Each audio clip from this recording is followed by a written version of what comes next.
Okay, we're live. We'll let it breathe just for a moment here while we bring on Facebook and Instagram. Get this party started. Kind of a weird Sunday, right? Because at this point, we're used to this being a gut reaction or something.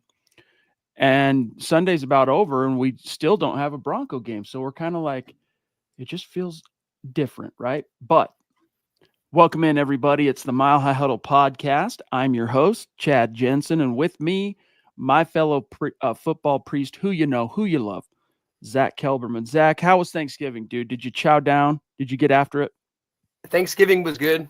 After the pod, I kind of just relaxed with family this weekend and kind of hung out. But it is weird not having a gut reaction right now. We're kind of in like the purgatory podcast. But tomorrow, Broncos Browns, cannot wait for that, Chad. That's right, dude. We actually spoke and hung out on Thursday, and I'm going, oh, how was your Thanksgiving? But still, who knows who wasn't with us that day. It's good to hear. It's good to get the update. But hope everybody's had a fun Thanksgiving weekend. I hope everybody's made it to wherever they're going on the safe and on the sound. Look, we don't have, Zack, a ton of news to get to, although there are a few stories I want to get your thoughts on.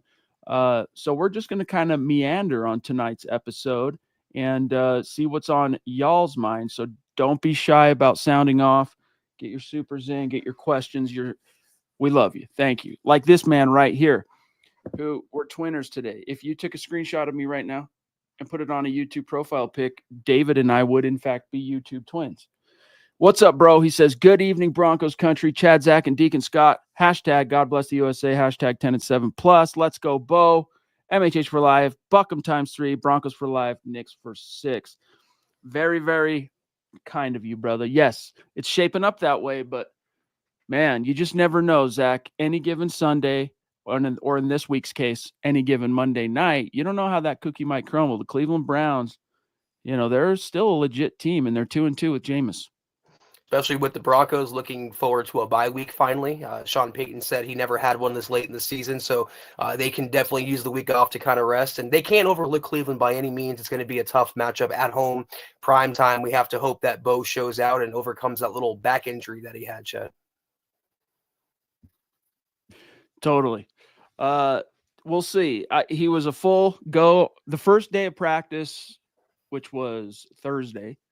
Was it Thursday? I'm getting my, this extra day plus the holiday. It's thrown me off. But let's just say the first day of practice, he was limited, then full, then full. So it looks like he's good to go. But Zach, we're not going to be seeing Riley Moss out there.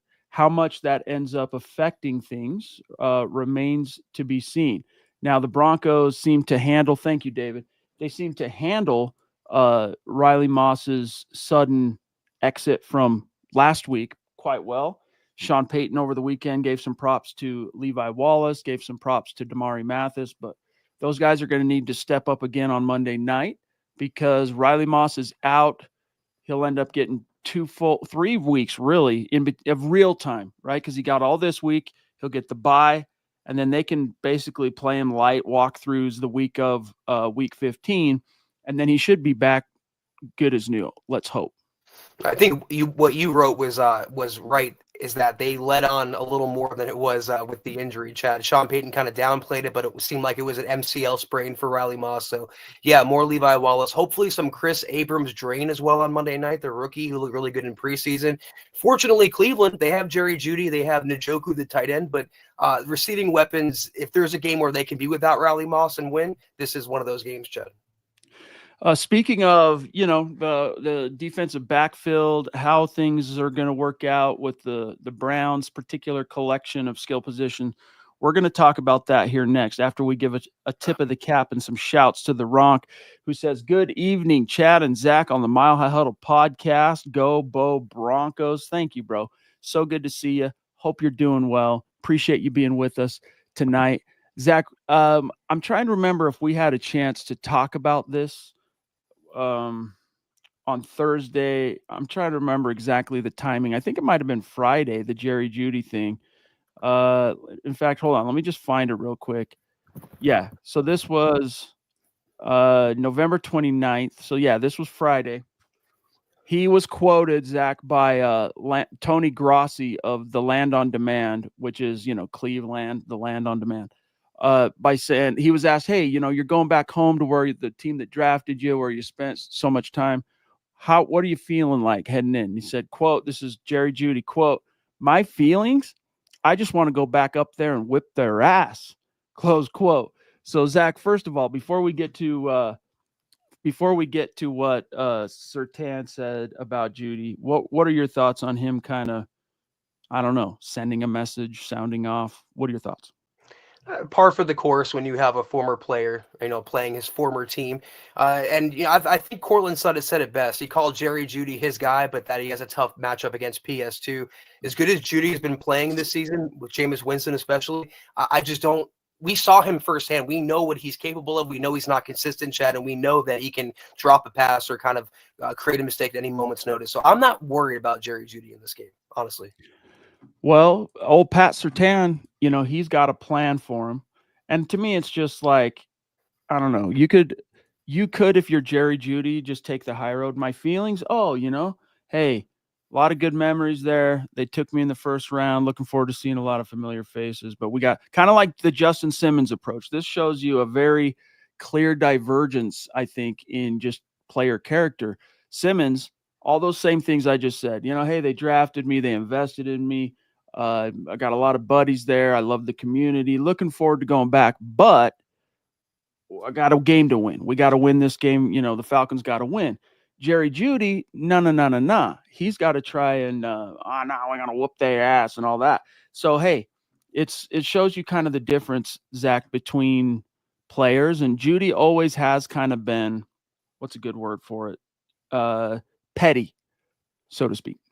Very enigmatic. Yeah. And the thing with Simmons, too, before the game, the Falcons game, he said, he was like, F the home crowd, whatever. He said, F these fans. We have a game to win. And Broncos fans realized it was the heat of the moment. He is a competitor. He is the opponent, but no love lost in the end. I think, though, with Jerry Jeudy, he didn't prove anything in Broncos country, Chad. A majority of the fan base was happy when he was shipped away. And seeing the Broncos hopefully beat his new team Monday night is not going to change their standing at all. We have Michaela Parker, the veritable Duchess of the MHH Super Chat Superstar community, checking in from the top rope. Love you so much, Michaela. Thank you. She says, am I crazy for being nervous about this game? More nervous than usual. No, the Browns are serious, dude. The Browns are for an NFL team that's 3-8, whatever. They're kind of, Zach, a unique animal because, again, since Jameis Winston took over as quarterback, they're 2-2. Now, let's not, this Jameis Winston is not Andrew Luck, but he can play very well at times. It depends on if he got out of bed that day with his I'm going to turn it over socks on or not. I don't know. It's a coin flip. But if there's anything that should give you some confidence, what you're saying here, Michaela, is you're worried it's a trap game. You're worried the Broncos are going to drop their guard and allow themselves to succumb. If there's anything in Broncos' favor beyond the obvious stuff that we've talked about, we did the head-to-head and all that, Zach, it's that Sean Payton, he knows Jameis Winston well. So he'll be factoring in, I would think, Zach, quite a lot into some of the defensive game planning and just tells and just little things about Jameis. I also think Michaela is worried because it's uncharted territory for Broncos country. The team controls their own fate, Chad. They win this game, they put themselves in the driver's seat for one of the wild card spots, and they're already there. So after the last 10 years, I don't blame Michaela. I don't blame any fan that's nervous about a potential trap game or the Broncos reverting back to the same old Broncos. We just have to have hope and faith that this is a new era, and it's not going to happen this time around. Indeed. Michaela, thank you so much. We love you. Seriously. Thank you very, very much. We got more to get into, including I see some super supporters on Facebook, Phil, Clay. We're going to get to you. But first things first, guys, we got to talk to you about Underdog Fantasy, which is the place to play if you're a sports fan looking to win money while watching sports. Join over 5 million fans who are already playing on Underdog. With their pick'em game, you could win money by making entries with your favorite players. Compete against other players just by selecting higher or lower on 2 or more players' stats, and you could win up to 1,000 times your money. So here's your chance to turn every touchdown into a win with Underdog. And with their champs game, you can win up to 1,000 times your money just by choosing higher or lower on player stats like passing yards, interceptions, touchdowns, and much more. Like, for example, will Bo Nix have higher or lower than 219.5 passing yards this week? Will Nix have higher or lower than 1.5 passing touchdowns this week? Every dog deserves a second chance, and with Underdog Rescues, you can get your money back and receive a promo if an early injury causes your entry to lose. That's right, guys. So download the Underdog app today. Use code MHuddle to get up to $1,000 in bonus cash instantly. Again, download the Underdog Fantasy app today. Use our code MHuddle to get up to $1,000 in bonus cash out of the gates. Every player, every touchdown. Just select higher or lower on Underdog. Must be 18 plus, 19 plus in Alabama, Nebraska, 19 plus in Colorado. For some games, 21 plus in Massachusetts and Arizona, and present in a state where Underdog Fantasy operates. Terms apply, void in Colorado. Concerned with your play? Call 1-800-GAMBLER or visit ncpgambling.org. Arizona, call 1-800-NEXT-STEP or text NEXT STEP to 53342. New York, call the 24/7 Hope line at 1-877-8-HOPE-NY or text HOPE-NY. Thank you, Underdog. All right, we got Phil checking in. One of our dogs, not an underdog. He's one of our dogs. He's one of our homeboys, one of our best buds, saying, "Good evening, Chad, Zach, and Deacon Scott. Could be a great game for Marvin Mims Jr. to catch a pass out of the backfield for a breakaway touchdown.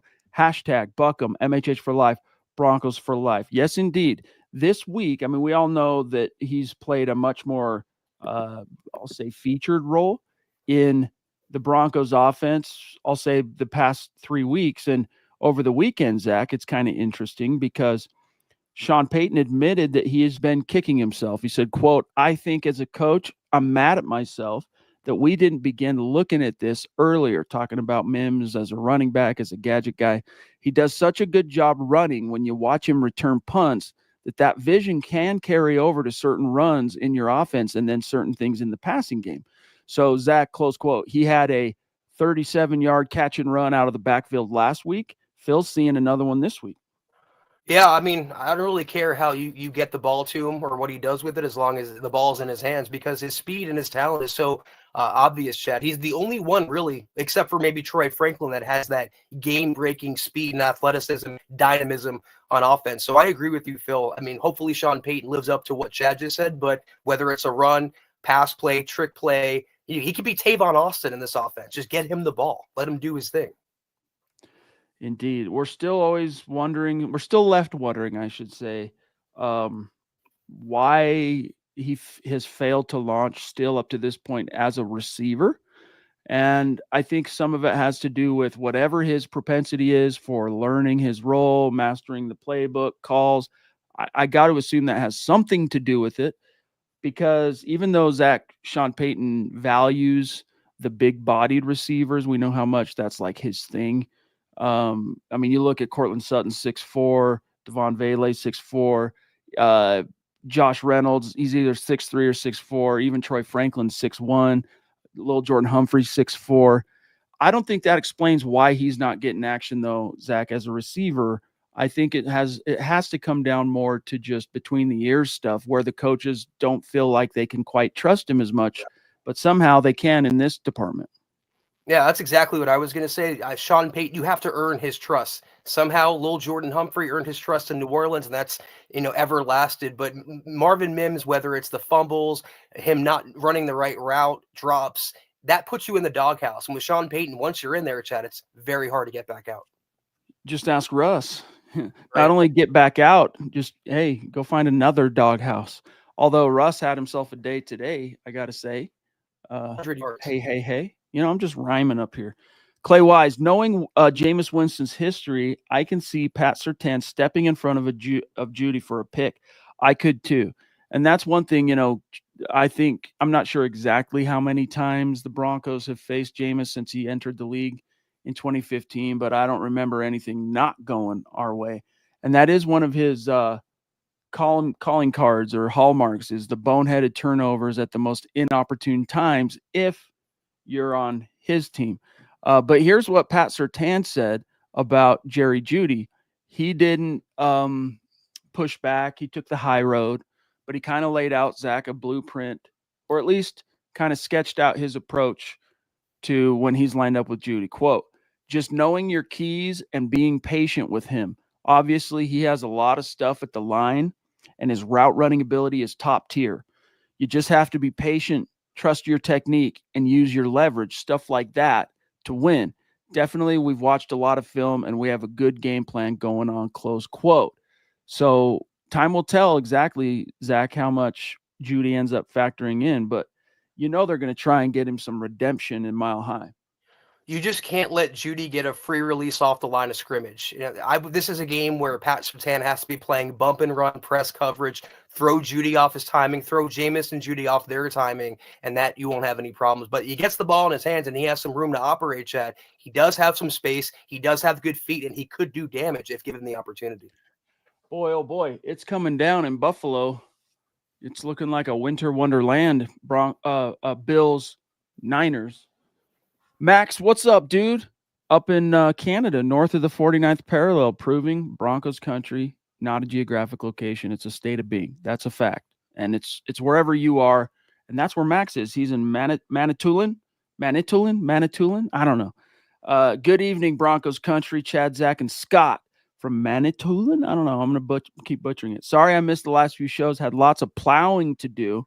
Let's get this win to help seal the 7th seed. Go Broncos.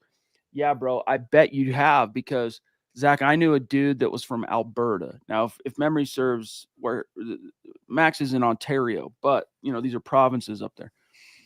I knew a cat from Alberta, but this is all north of the 49th parallel. It's cold, dude, no matter what.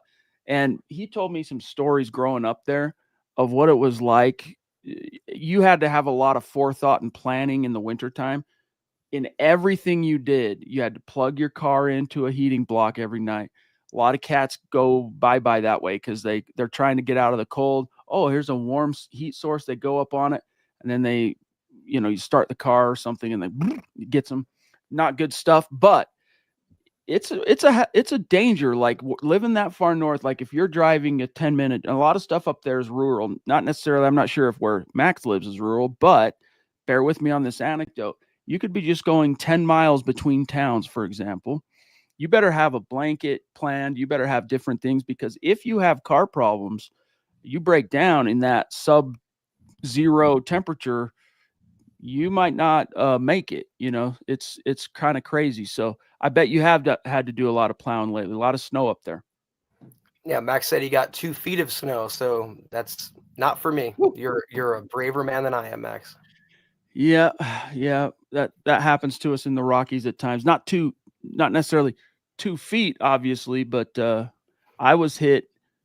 I kind of live up against a mountain where, like a western mountain range a mountain range that runs north and south intersects with a smaller range that goes east and west, and it creates this kind of vortex where we end up getting a lot more snow than people around us. And not last winter, but the one before, we had one snowstorm that dumped 21 inches in my yard.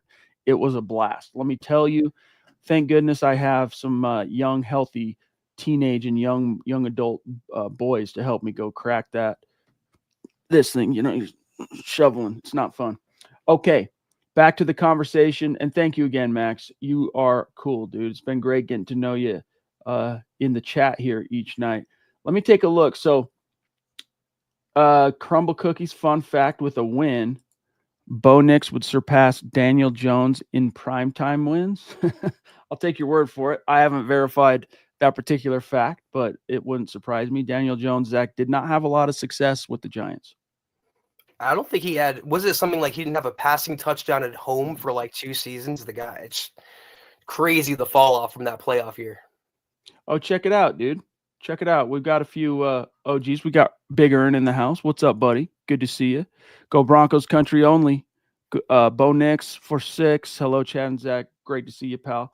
We also have a longtime supporter on Facebook, Clayton, jumping in saying, I've been saying all year, my guys, Bo Nix, Man, he absolutely 100% special. Huge shout out to the O-line, though.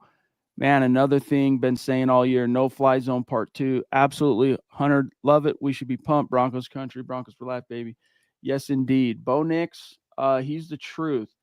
But, he's kind of gone, Zach, from, I'll say this. He's kind of gone from being that sleeper that opponents kind of don't see coming. I mean, don't get me wrong. All they can do is scout the film, but they kind of sleep on.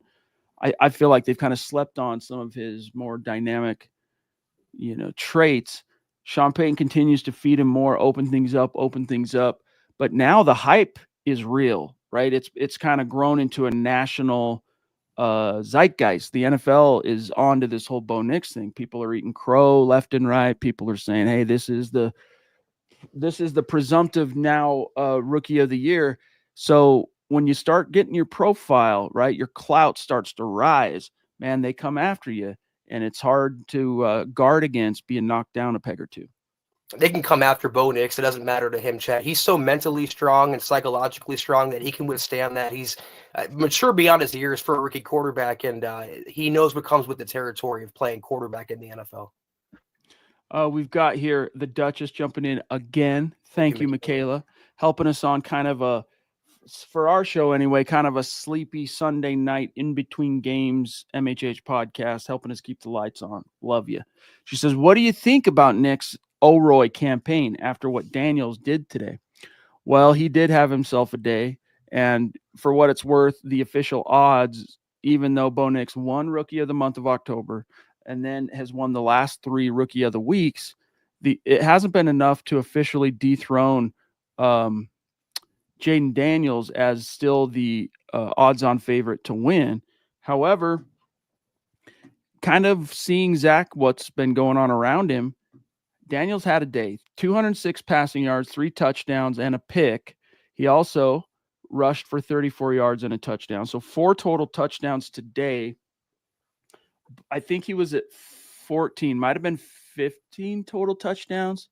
So that puts him still a little bit shy of Bo Nix in the total touchdown department, but it was a day. And as long as the Commanders keep winning, and as long as Jaden Daniels, has at least a decent performance, he doesn't totally nosedive, I think he's going to be favored to win it. But again, if you ask Bo Nix, he doesn't really care about winning overall. He cares about winning football games and getting the Broncos back to the playoffs for the first time in a decade.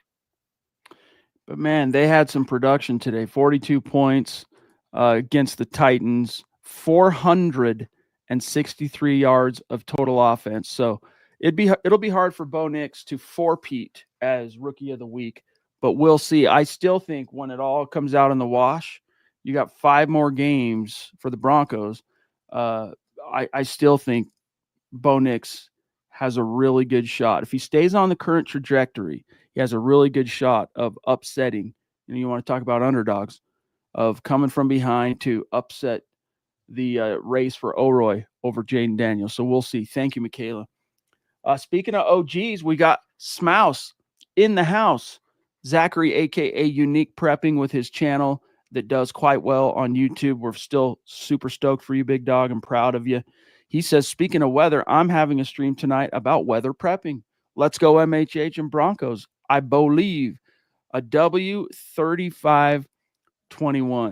Zach, both, and thank you, brother. Both you and I picked the Broncos to win in the Mile High Huddle roundtable. Let's see, Zach. First of all, Mr. Producer leads the pack 10-2 this year in picking Broncos games. That's number 1. He picked the Broncos 30-16.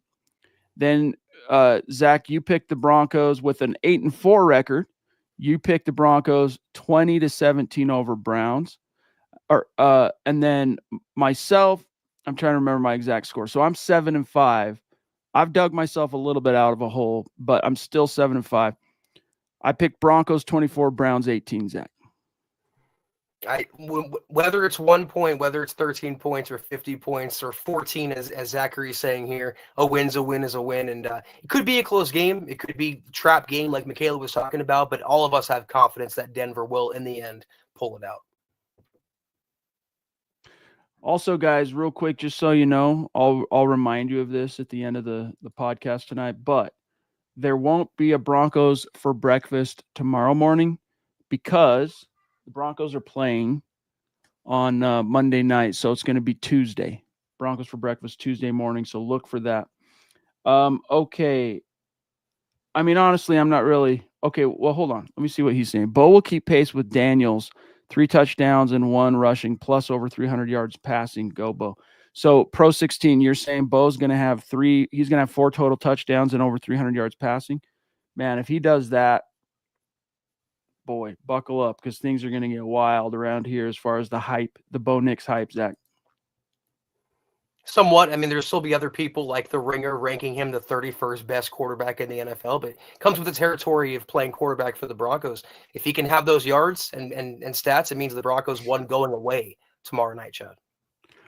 Yeah. So, real quick, going around the NFL today, of course, Buffalo, San Fran, they're playing as we're talking right now in real time. But as far as the games that affect the Broncos some way, somehow, the Dolphins on Thursday, as we all know, lost to the Packers. So that sets them back. They're at 5-7 now. But the Chargers, man, the Falcons couldn't get it done, unfortunately. So the Chargers sit at 8-4. And if you ask Scott, the Falcons should have won this by multiple touchdowns, but Kirk Cousins chose today, coming out of a bye, to self-immolate and implode. So the Chargers beat them 17-13. Not good. The Steelers decimated. Well, I guess the Bengals made it close at the end, but 44-38 over the Bengals. So that's important because the Ravens and the Steelers are basically going to decide the AFC North, and how the second of those two teams shake out will affect seeding. Not that the Broncos so far, none of this has affected their standing as the 7th seed, but rather the potential to climb up. So the Steelers took care of business. Texans, who are going to easily win their division, they won over the Jaguars today, although Trevor Lawrence, Zach, did you see that hit? Suffered a brutal hit. Dirty as hell. Yeah, dirty. That guy should be suspended. There was no room in the NFL for that. It was totally dirty. Also, the Colts lost today, or won today, so they're keeping pace as well. But really, the Broncos control their own destiny, Chad. These teams are in Miami and Indianapolis. They're a couple games behind them. If they just continue winning the games they're supposed to win, they're going to be in the playoffs easily. I would say that, the floor is they have a 2-game. They can afford to lose 1 game and still fully maintain control. You lose 2 games and then you start perhaps getting into tiebreakers and all this stuff. So that's a nice window. So like you think, talking like Michaela, a little bit nervous about tomorrow night. If in the event of something utterly devastating and they manage to lose it somehow, some way, I'm touching wood as I say that, they still will be in control by a game of the 1 seed, the 7th seed in the AFC. So, it's a little bit of a margin for error, Zach, but let's hope that doesn't kind of cloud their focus. They need to maintain that edge, that intensity, control it, dominate. You can't this one too, Zach, is a conference game. I heard something during the election is like vote like you're 10 points behind, even if you're up, Chad. And that's kind of how I feel about the Broncos. They should be competing as if they're 2 games behind in the playoff race and not 2 games ahead. So I agree with you. They can't take their foot off the gas. And even if they face an inferior team and they have a chance to margin for error, don't take it. Just keep winning, keep stacking W's, and carry that momentum into the postseason. Plus, the Broncos have head-to-heads with the Colts in Week 15 after the bye. Then they get to face the Chargers again in Week 16. And according to Scott, this is Scott's opinion. I watched a good chunk of the game of Chargers-Falcons today while I was working, putting up a few articles. And Scott says, if the Broncos play the Chargers next week, I'd be picking the Broncos. 0 run game, and they couldn't protect Herbert. Zach, they couldn't protect Herbert against the Falcons.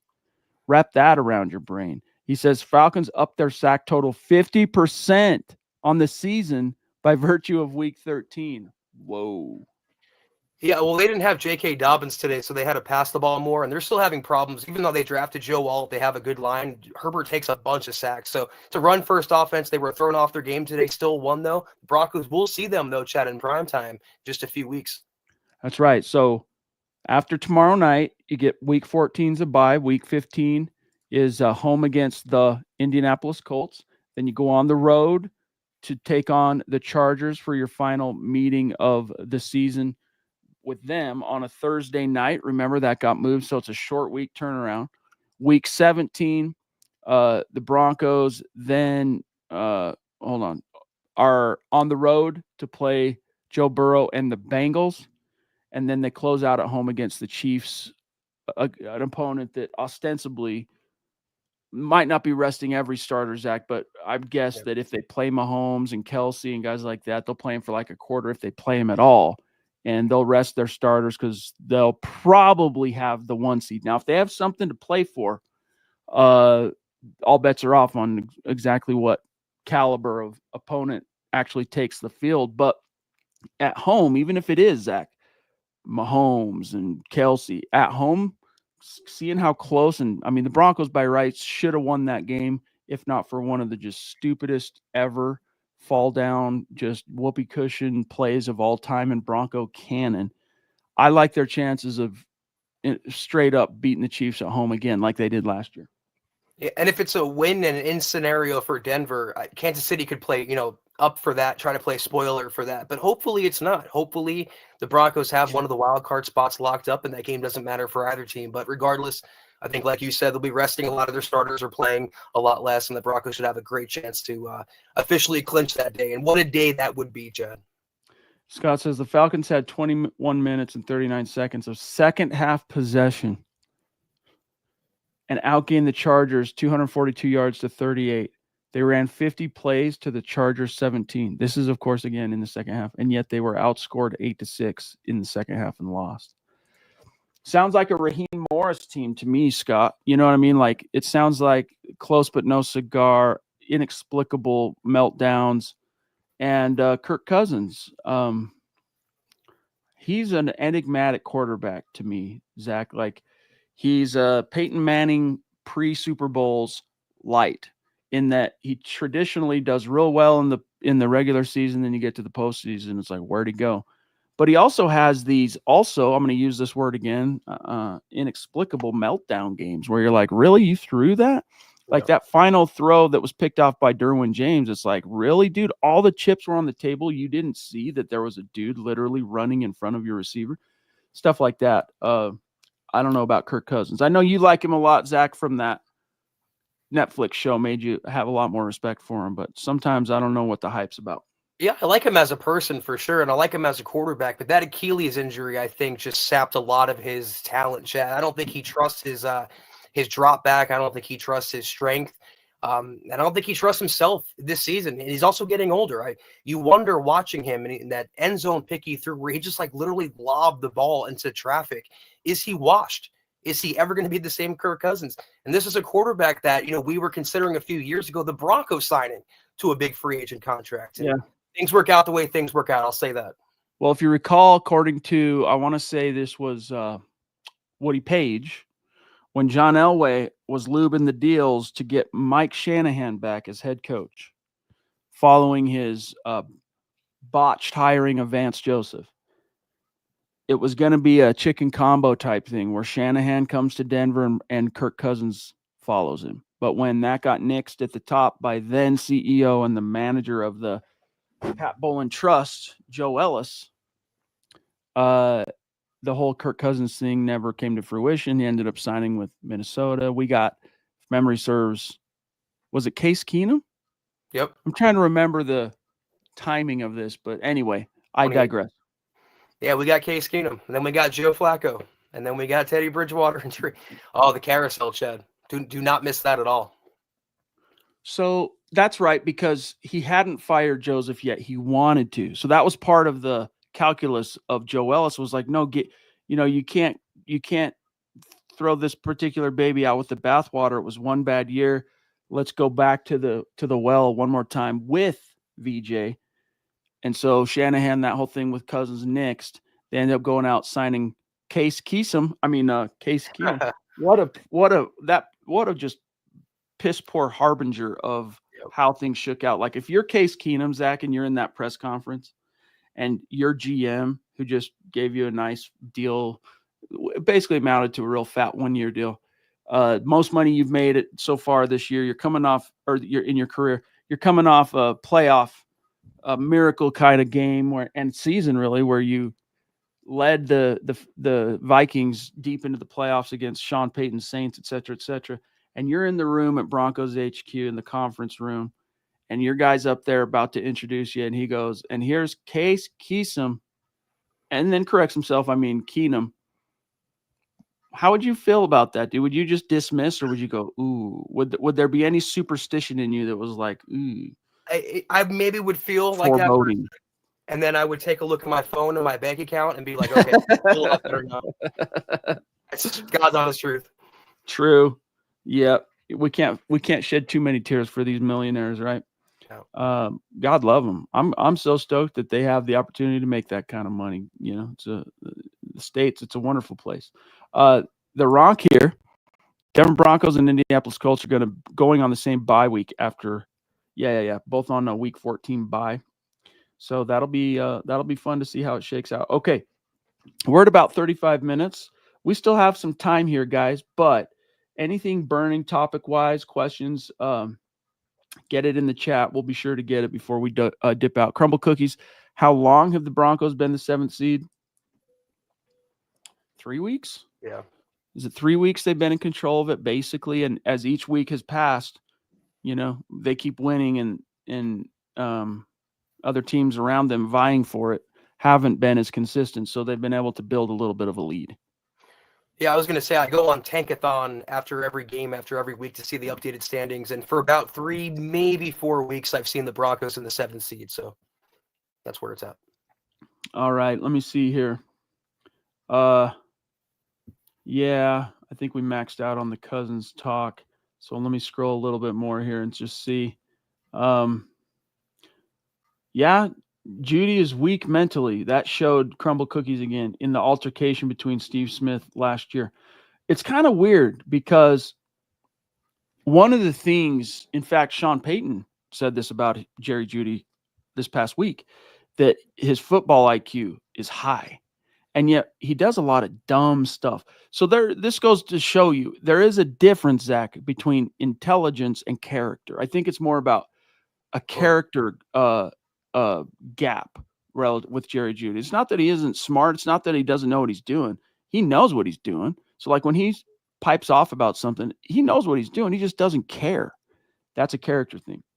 100%. Yeah, I don't think anyone ever questioned his talent. I mean, he was the expression $1 million talent, 10-cent head. That's Jerry Jeudy. It was never a question of his physical God-gifted ability. It was whether he could put it all together, whether he had the motivation, whether he had the love for the game or love for the Broncos. I don't know. I see that come out too often consistently, Shad, during his time here. Yeah, I mean, there were a lot of times we were like, really? Jeudy said that? And just, especially the first couple of years he was here, the way he would comport himself at the podium was like, ugh. And on Twitter. And yeah. Just not a guy that gets it. Really smart, very talented, but he's missing one of the key components. And honestly, character does play a role in how you're able to exploit and maximize your other traits, such as your physical, God-given athleticism gifts, which you work at and hone through diligence and repetition and working out, and your football IQ. You're not maximizing those if you're missing the third wheel, which is that character component. Phil, which running back will get the most carries tomorrow night, I'm assuming, and who will get the most rushing yards? That's a really good question because we're coming off, Zach, another one of those whoopee cushion type games from, I'll throw that one out again, from Javonte, where against the Raiders, he rushed for -2 yards on 8 carries. And get this, he had a long of 7. So that tells me that 7 of his 8 carries were either, Zach, for no gain or loss. I mean, this is like the hardest question to answer every week about the Broncos because it keeps rotating. They have a different running back for a different opponent, a different plan. I mean, some weeks it's Javonte, some weeks it's Estime. Last week it looked like it was going to be McLaughlin before he went down. So, Phil, it's a shot in the dark. I'm out on Javonte, though. I've tried to trust in him and believe, but I really can't anymore. I think Estime is the future, and I think if they want to wear down a really active Cleveland front, they will get the running game going with Audric.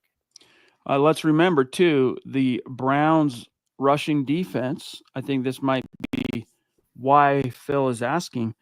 They're ranked 24th in the NFL, relinquishing 130.6 yards per game. So that tells you at home, you got the home crowd at your back. This is a opportunity rife for the Broncos ground game to come alive. So who's it going to be? Here's what's weird. The only thing you can count on with Javonte is his inconsistency, meaning big, massive, disappointing down game followed by one of these. I'm going to go ahead and predict it's Javonte leads the way, and but I won't be surprised either, Zach, if it's estimate that. And I'm only saying that based off what we've seen so far this season. Would be surprised if it's Bo Nix who leads the team in rushing. It's Right. That's been seriously the most like vague part of the team and the offense every week is who's going to be the leading rusher. It's been a different player every time, it seems like. James Daso says, when you see the Broncos play the Browns, the first thing that pops up is the drive. Is that what comes to you first? Hashtag Broncos, hashtag MHH. Thanks, buddy. Yeah, if you just say to me in a vacuum, Broncos, Browns, boom, that's the first thing my brain does is I think of that, the drive, and then I also think of that Ernest Biner fumble. I think of Elway versus Kosar. I mean, the Browns, they were good back then, dude. Like them and the Broncos with a little bit of nipping at the heels, the Bengals for about a 5-year stretch in the 80s. They were the class of the AFC. Problem was, the AFC could not hold a candle to the juggernaut NFC teams. Early 80s, you had one outlier year of the Raiders getting one, but I mean, I can't remember what it is. I don't have it right in front of me, but it's something like 15, 16 straight Super Bowls won by the NFC. It was the Raiders through the 80s, NFC, all the way through the 90s till the 97 Super Bowl or the 97 season Super Bowl 32, where the Broncos finally got one back for the AFC. And that seemed to, Zach, somehow restore parity to the power balance between the former American Football League and the NFL, because the Broncos then won back-to-back. Then you saw the Ravens go on some runs, and then the Patriots dynasty, the Colts. You saw a lot of AFC teams, and now here we are, Chiefs, etc. I don't know why when I think Broncos-Browns, last season's game with Baron Browning lighting up, was it Dorian Thompson-Robinson or Deshaun Watson? That hit was brutal, and I remember thinking, why did the NFL suspend him too, like they suspended Kareem Jackson? But yeah, I think the drive is the more notable memory. Yeah, it was Dorian. Dorian Thompson? Yeah, DTR. Interesting stuff. Let me see what Mr. Producer's saying. Yeah, so Raiders were the last team to win a Super Bowl in the AFC. That was in 1984. So the 83 season, 84 Super Bowl. And then the Broncos, 97 season, 1998. So, man, that's a long string of dominance. But ever since then, there has been parity. And even before then, you go through the 70s and the 60s, the late 60s, you had the Chiefs won a Super Bowl. You had the Dolphins, you had the Steelers, you had the Raiders. There was parity. Scott says, from a Browns perspective, the fumble, talking about Biner, hurt more. You could see the drive coming. It was a culmination. Yeah, that fumble, it's kind of like to them, Zach, but on a much higher scale because of the stakes. One of those just inexplicable, you got to be kidding me, things like what Broncos fans went through a few weeks back in Kansas City when that one play that was blocked kick, it's like, really, how could this be happening, where your brain's going, there's no way what I just saw happened. Is that real? That's what they went through on that fumble. I agree with you there. Even though for us, from the Broncos perspective, the drive was more iconic, because not only did they get the win coming from behind, ball on the 2-yard line, all that stuff, but it birthed the Elway legend in earnest. No offense to Biner there in the NFL. From there, he was off and running. Yeah, I saw a comment about Dearness Johnson, and I had to think to myself, then Gatorade Gaming brings up, remember when it was like 3, 4, 5, whatever it was, Dearness Johnson like 200 yards against the Broncos, the third string running back with Nick Chubb out. Might have been 2020 or 2021. Good shout there, Gatorade. Indeed. But it is it's one of those conference rivalries that it's not divisionally tied, but in a similar way, it was kind of the equivalent for the younger Bronco fans. And I'm old enough to remember these times, but for the younger Broncos fans, it's kind of like how you felt about the Patriots when it was Peyton and Brady going at it. That's how Broncos fans felt about Browns fans. That's how Browns fans felt about the Broncos, etc. So, um, James says, I'm in Ohio, so people hate it when I reshow the fumble. Yeah, I bet. I bet, dude. Um, okay. We're at 45 minutes. Yeah, he says, naturally, Scott says, Ernest Biner is from Georgia. I swear, Cleveland and Georgia are cursed. Maybe. I don't know. String Guy, what's up, buddy? Denver has owned the Browns. Chad and Zach, any score prediction for tomorrow evening? Mine 35-20. For what it's worth, the series between the Broncos and the Browns, let me give you some info on that. Broncos, let's see. Sweeping Browns Monday night. Oh, no, where is it? That's usually the first thing at the top here. I'll find it here, the series.